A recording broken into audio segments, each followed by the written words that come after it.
Am I the a-hole for telling my boyfriend I wasn't donating part of my liver to him? My boyfriend, 31 male, in the past had a binge drinking problem before we met. By the time we met, he had been sober for years, but he had cirrhosis on his liver that doesn't look to be getting better and had some really bad lab results. He also had an embolism in his lungs, so had reduced his lung function and diabetes. I went to a liver specialist who mentioned that my boyfriend might need a liver transplant in the future, and he came back pretty bummed about that, understandably. He then, not seriously, but kind of hopefully let me know that I should donate part of my liver to him if we matched. I told him no, and I was kind of shocked he would ask. We've been dating 8 months, and while I like him, I'm not convinced he is the one yet. He has a lot of qualities I like, but some that drive me up the wall, including having poor personal hygiene and not looking after his diet and eating mostly fast food, which probably caused the diabetes. He was surprised and then tried to cover it up, saying he didn't expect it and was just joking. I felt like he was serious, but didn't want to seem that way and told him I would only think about doing something so personal for a parent, sibling, or spouse, and only if we were in good terms. Then he joked that he could just ask me to marry him to get my liver. And I told him now that he's mentioned it, it would make any marriage proposal seem disingenuous, so I wouldn't get matched to see if I was a candidate beforehand. He got serious and told me the liver isn't a big transplant and I would still be able to keep part of my liver. I told him it doesn't matter that the liver regenerates. I wouldn't even think about doing it for just a boyfriend. He got offended and said he would do it for me if the situation was reversed. And I said the problem is the situation isn't reversed, so I'm not convinced he would just because he's spouting platitudes. He got really angry and stormed out and hasn't been back in hours. Am I the a-hole for being overly honest with him that I wouldn't donate any liver for him? Now for the top comments. This is a bad sign, and more than just this one level. A big part of recovery is taking responsibility for your past. He doesn't appear to be doing that if he's expecting your help, even if he framed it as a joke. 8 months is way too short of a time for him to have the impression you'd be willing to donate one of your organs, particularly when the need for it stems from his past addiction struggles. I think your instincts might be correct. He's not the one. You and your liver should run, not stay whole. If Opie wanted, she could get tested and let the doctor know she doesn't want to donate if a match, and the doctor will just say not a match. But honestly, just throw away the whole man who wants to make "I was just joking," but treats you as if it were serious jokes. It ties into what the above comment was saying, that recovery means taking responsibility for your past. Jokes like that show the kind of person who wants to do whatever but face zero consequences. Not stay whole. Not stay whole. No one, and I can't believe I have to say this, is entitled to your liver. Dear Lord, it's your literal organ and you can do whatever you want with it.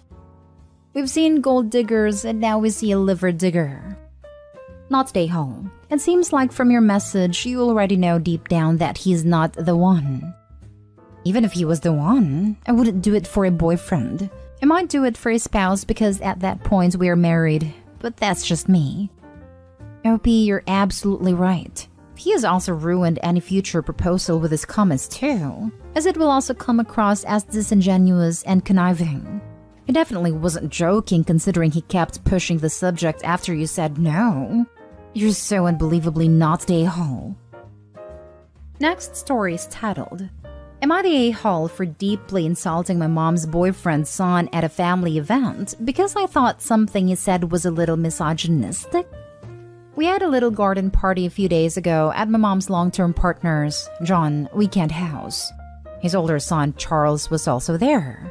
Charles is 32, lives with his mother, unemployed, and maybe worked a total of 1 year in his entire life if we add up the bits.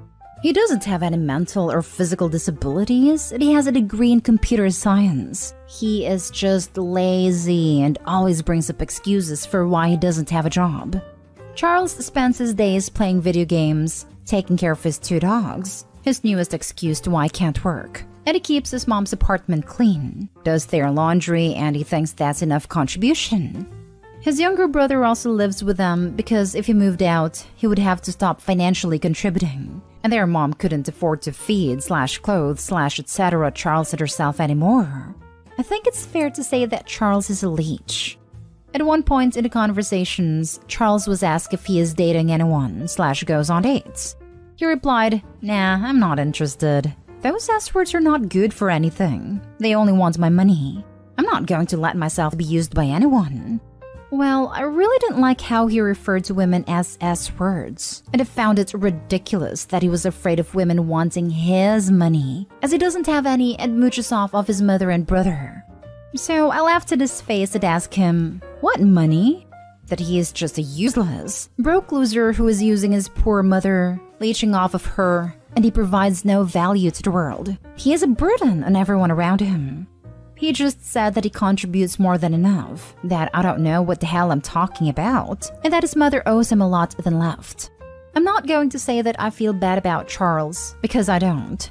But John looked so sad and devastated, and I kind of ruined the party. John is a great guy, and I feel bad for him. I know he blames himself for Charles. Am I the a-hole for insulting John's son in front of John? Do I owe John an apology? Not the a-hole. John is sad because he knows what you said is true. Charles is what makes him upset, not you. But if you want to talk to him about it, I think that would be okay. Maybe start by apologizing for allowing yourself to get drawn into an argument at a party, because that is a legitimate thing to apologize for. Opie could have stopped at, "What money?" It was John's party and Opie should apologize. Being right also means handling it effectively, not just spewing words.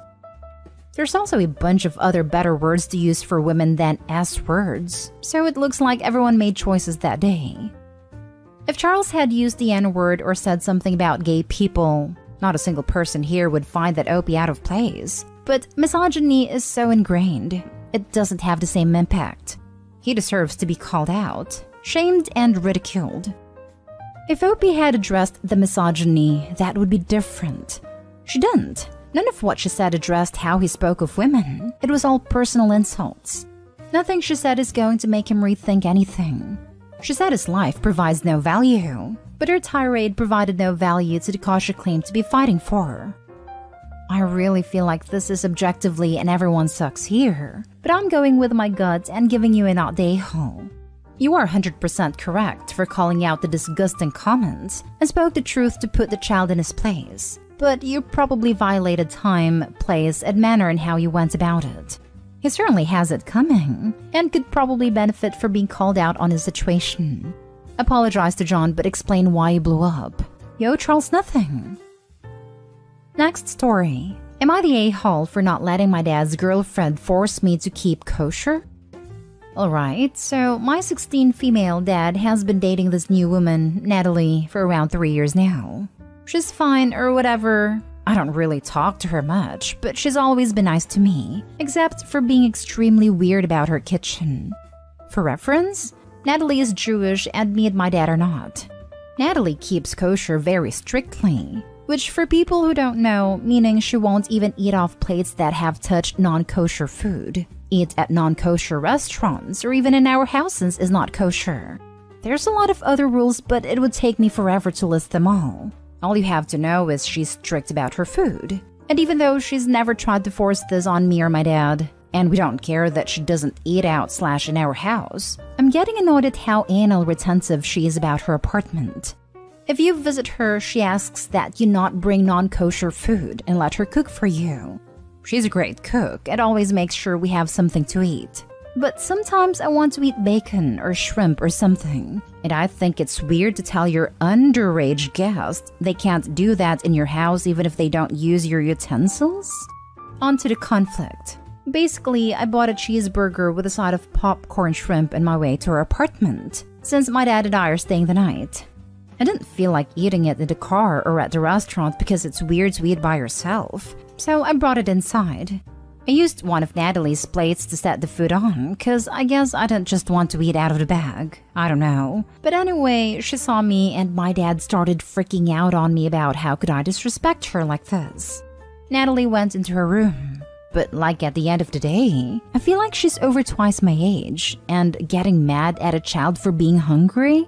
Plus, I was going to wash the plate she literally never would have known. So I feel like she's just being weird and strict to feel different.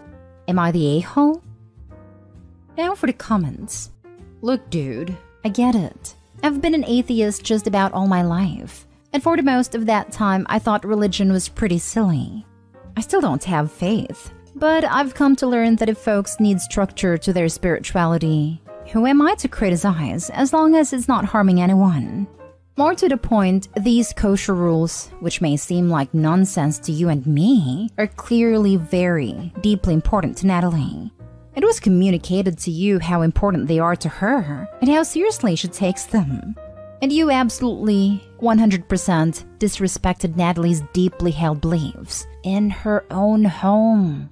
If she was coming over to your house and forcing you to be kosher or whatever, I'd be on your side 100%. But in this case, you're the a-hole. Yeah, basically came to say the same. She has not pushed her beliefs on you. She's being respectful to you and your dad when she's at your place, so return that favor. You're fully aware of how she is and how strongly she practices her beliefs, and you just didn't give a damn.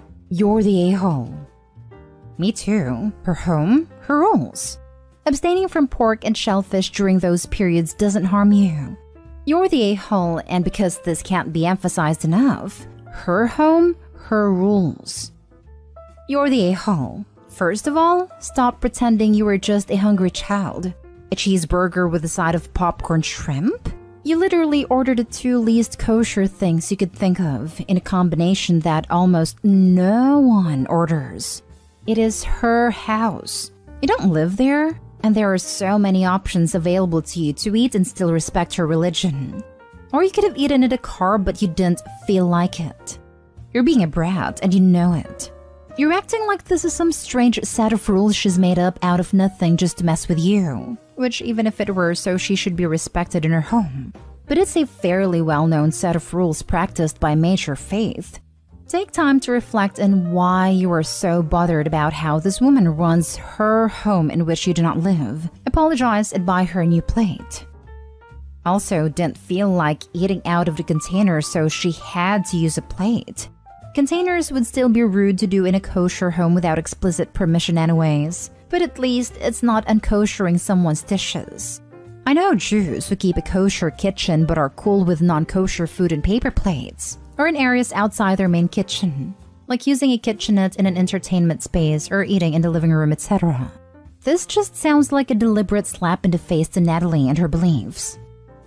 Also, the statement that they intended to wash up and put the unkoshered plate back without Natalie knowing? I do not know where to start with the lack of ethics that implies. Like, I am not Jewish, and I cannot imagine doing this to my worst enemy. Last story is titled, Am I the a-hole for no longer giving an employee discount to someone who quit working for me? I know the title sounds ridiculous. If you don't work somewhere, you are not an employee, and as such, you do not qualify for an employee discount there. But hear me out, it's more complicated than that, and I just might be the a-hole here. I own a company that has several diverse revenue streams. We own a real estate, we own restaurants, we own a vape shop, and we own several convenience stores/gas stations. I offer every employee of my company 20% reduced rent if they choose to rent one of my properties. So if you're a vape shop employee and your rent is supposed to be $1,000, it's $800. One of my employees, Valerie, recently decided that she needed to focus on school and she would no longer be able to keep her part-time job at my store. Her rent is supposed to be $600, but with a 20% less, she's been paying $480 a month for the past 2 years. After she quit, she paid us the normal $480 that she had been paying as an employee. I had my property manager send her a letter letting her know that she was short $120 and that she had a 30-day grace period to make up the difference before I would add late fees. Her mom sent me an angry email saying that it's not fair for me to punish her daughter for having poor mental health and being unable to hold down a job while going to school. On the one hand, I feel like I'm not the a-hole because I'm sticking to the contract we signed. On the other hand, I kind of feel like I am the a-hole because that $120 per month isn't gonna make or break me. But on the other hand, if I give her the discount even though she's not my employee, I would feel morally obligated to reduce all of my rents by 20%. And as such, I would no longer be making a profit at all by renting these places out. Please note, if your answer is you're the a-hole because all landlords are bad, I am going to completely ignore your comment. Might as well not waste your time. Nothing is as black and white as you are pretending life is. Not the a-hole. Landlords aren't obligated to have mental health clauses in their rental agreements. Valerie signed a rental agreement and is responsible for knowing the terms of the agreement. Having her mother email you is ridiculous. Kind of feel better about my decision with the first 3 comments all being unanimous. I guess the guilt trip her mom laid on me was working a bit too well. Just the fact her mom had not her mail you is reason enough in my opinion. Not stay home. You're not punishing her as her mother claims. When she was working for you, she was essentially earning credit towards her rent. Now that she is not working for you, she no longer earns that credit. Also, what business does her mother have in this? Is mom want a lease? You and Valerie signed a contract.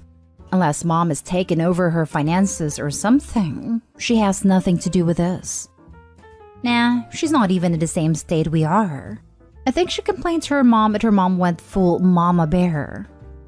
Your rental discount for employees are really quite generous, and so long as the contract is clear about the terms, then not a-hole. As you said, once you start doing favors, then everyone will take advantage. I think you're legally in the clear, but maybe draft a letter for employees in the future. When they quit, reminding them the rent will change as of specific date. Not stay home. You give a discount as a thank you for good service and for working for you.